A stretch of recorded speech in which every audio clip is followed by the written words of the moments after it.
resposta a ele. Então, como é que eu classifico isso se em alguns locais tem município que não tem capacidade de resposta nenhuma, zero? E prevenção, não vou nem falar disso. Defesa Civil, ela tem 5 partes de atuações nas ações de defesa civil, que é a preparação, ou seja, quando o órgão está sendo montado e preparado, a prevenção, quando você leva isso para a população, e a forma de atuação. Isso, eu acho que o ideal é a qualificação da própria população, porque o cidadão é o primeiro a estar no local do desastre. Você tem uma população preparada como no Japão. Aquilo que estão fazendo agora na Vale, né? Reunindo o povo, mostrando como sai, onde depois sai, que morreu 300 depois pessoas. Que morreu 300 pessoas. A resiliência, que pega um pouco de cada parte da prevenção e da ação seguinte, que é a resposta e recuperação. Nós temos no Brasil um sistema de uma capacidade de resposta muito boa. Nós temos o Corpo de Bombeiro, uma preparação deles para ação de resposta muito bem feita, tanto que leva até os lugares do mundo, como a gente viu agora recentemente em outros países. E da Marinha e do Exército também, tá? Eles têm um bom trabalho com relação a isso, até porque muitos municípios não têm capacidade de resposta. Mas isso é só uma parte, é só resposta em 5 ações da Defesa Civil. Ela só compõe uma parte da resiliência. O restante, principalmente a prevenção e a recuperação, isso é critério do município. Aliás, é a Lei 12.608, as anteriores, elas instituem isso ao município, a ação do município. Como isso é feito se a maioria dos municípios não possuem capacidade por não possuir um órgão qualificado e equipado para isso? Isso é o nosso grande problema, o nosso grande dilema.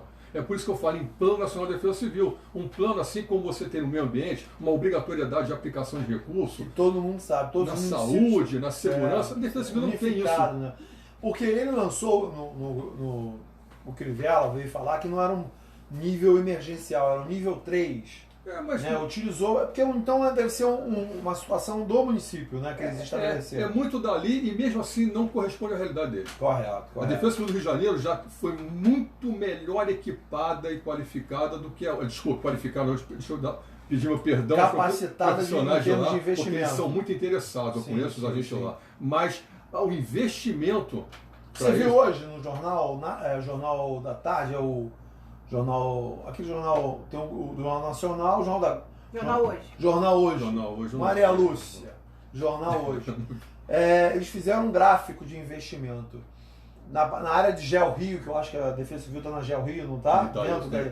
De 240 e poucos em 2015, a previsão para 2019 era de 23 milhões. De 243 milhões em 2015, visto que as catástrofes, as ações climáticas, né, tudo vem aumentando e os municípios têm que se preparar cada vez mais e diminuindo o investimento. É o contrário, né? Mas por que 2015? Engraçado não, né? Olha só, 2010, 2012, que nós tivemos na região serrana. Em 2012, então, saiu finalmente uma lei, a 12.608, que instituiu o Sistema Nacional de Proteção e Defesa Civil, a política. Eu acho que eles até colocaram a lei, isso. E aí começou os investimentos nas cidades que foram mais atingidas. O Rio de Janeiro ele é muito atingido por enxurradas e alagamentos, por tempestades. Região serrana também teve um grande investimento. De lá para cá, você não observou tantos eventos assim, ou pelo menos um pouco reduzido em quantidade, mas um pouco menos intensos. Reduz o investimento. Cabo Frio, por exemplo, nessa tempestade, deu sorte. Muito. Nós tivemos, não chegou nem perto do Rio de Janeiro. A gente tem um mar aqui do lado. A gente teve 21 milímetros só de acumulado no dia da tempestade. Hoje já tem 64. Foram 300 milímetros na Rocinha. Pois é. Eu vi uma entrevista, 2 horas e pouco, né? Eu vi uma entrevista com a coordenadora da parte de meteorologia, e ela falou uma coisa muito... Você está falando aí igualzinho. Ela falou assim, olha só, eu queria falar antes, ela colocou, que nós precisamos de investimento. Não adianta o Rio ter o seu equipamento e sua estrutura de meteorologia se São Paulo não tem a mesma coisa. Se a Amazônia não tem a mesma coisa. Se aqui em Niterói não tem a mesma coisa. Porque os fenômenos climáticos eles são dinâmicos. Não existe uma porta de saída, uma porta de entrada para o Rio de Janeiro. Ele passa direto sem bater na porta.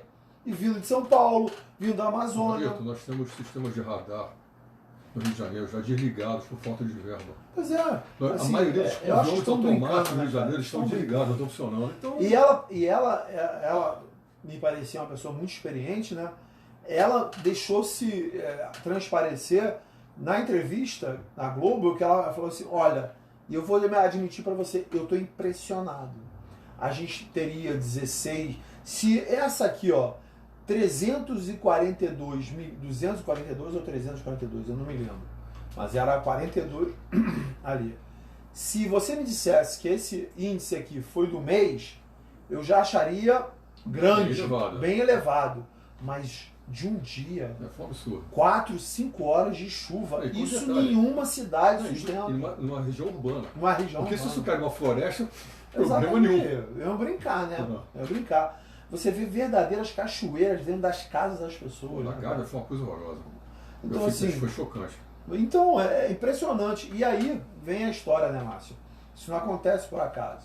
Essa falta de investimento na estrutura da defesa civil, nas equipes de pronto atendimento, eu acho que é para parar agora e pensar. Vamos limpar tudo, e aí, vamos investir agora? Como é que vai ser? Já sabe como é que a gente observa o índice pluviométrico em Cabo Frio hoje? Tem 3 pluviômetros que eu confeccionei na minha casa, porque não existe em Cabo Frio. É brincadeira isso. E eu que forneço esse índice porque eu tenho por equipamentos que eu fiz, que é aqueles que eu ia fazer na defesa civil na escola, aquele projeto que eu te falei, que a gente ia montar uma estação climatológica em cada escola, com equipamentos artesanais para as crianças fazerem. A educação participativa, né? Eu tenho esse equipamento em casa, porque nós não temos na cidade de Cabo Frio. Os índices que são divulgados, às vezes, que você recebe, que até falam de 36 milímetros que estava errado, é por observação, por estimativa de outros locais, que aqui nós não temos pluviômetros funcionando.